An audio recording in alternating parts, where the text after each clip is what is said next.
again, you horrible lot.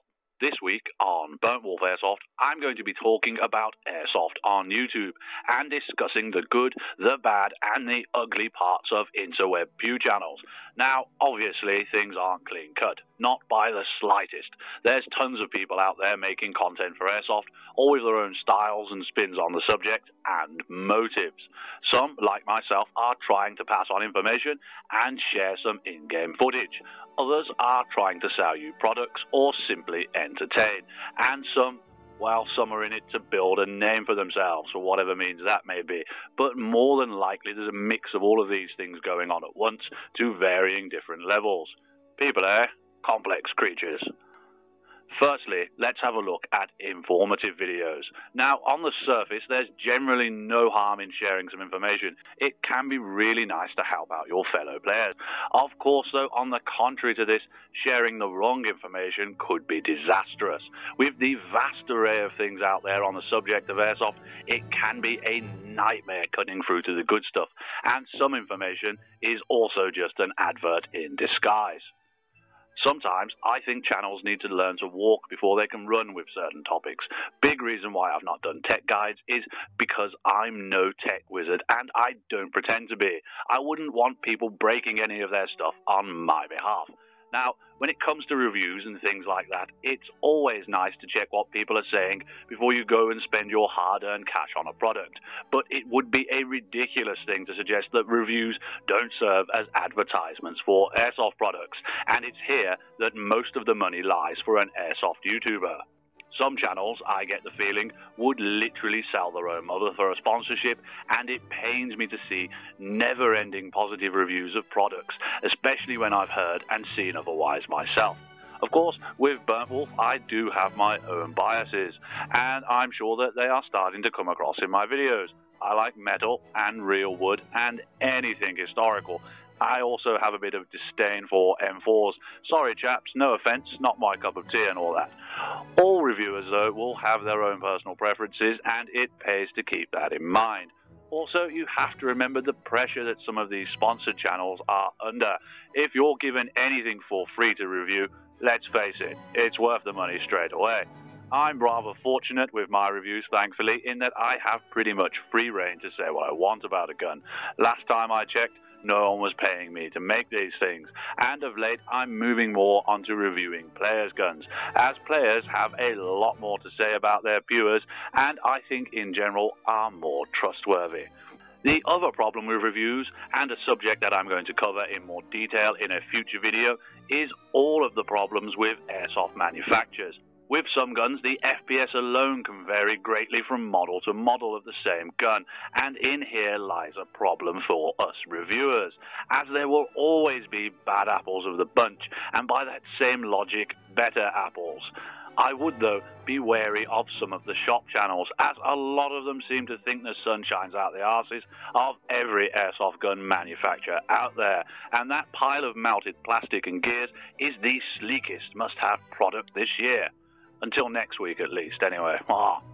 Now, let's move on to gameplay. Now, again, good and bad on the YouTube front here. Sharing gameplay can be a great way to show people what Airsoft's all about, but golden footage don't grow on trees. So often things get, well, a little choppy, to say the least.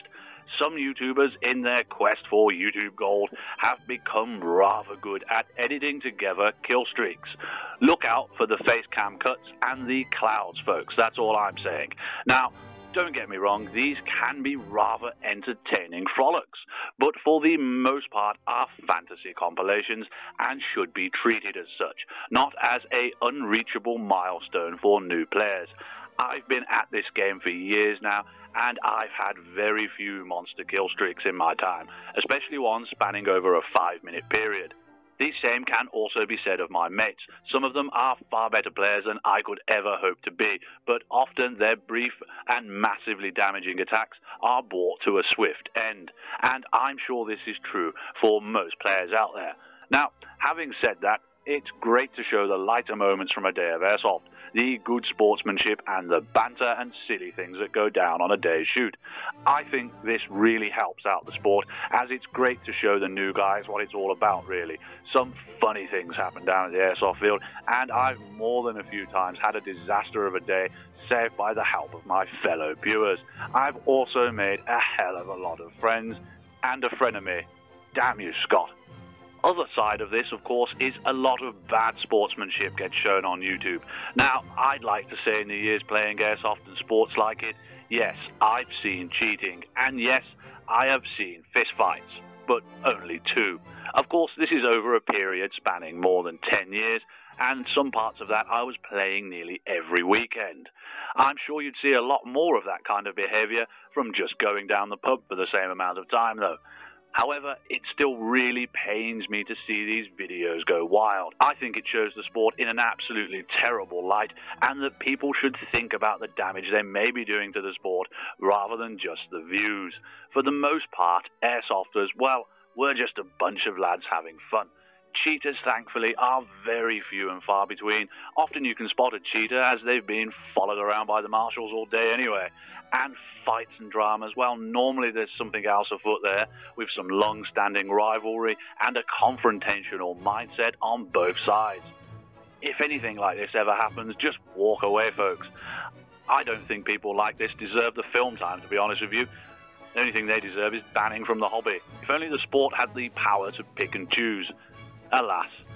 Anyway, in conclusion, I think YouTube and platforms like it are a great way to share information and discuss the topic of airsoft. But I think along with that content creators also have a responsibility along with this, as spokespeople, I suppose, for the sport, to check their facts and try their best, and not to be too eager to sell out. As well as this, I think we as content creators also need to think about the possible ramifications our videos could cause rather than the views they could get before we hit the publish button, and that people as viewers should take a lot of things they see on the internet with a pinch of salt. And that's all for today's video. I hope you enjoyed my ramblings. What do you think about the effects of YouTube on the sport of airsoft? Be sure to let me know in the comments section below. As always, thanks for watching, and don't forget to like and subscribe for more airsoft tips, tricks, reviews, and how-tos. Anyway, back to whatever you were doing. At ease.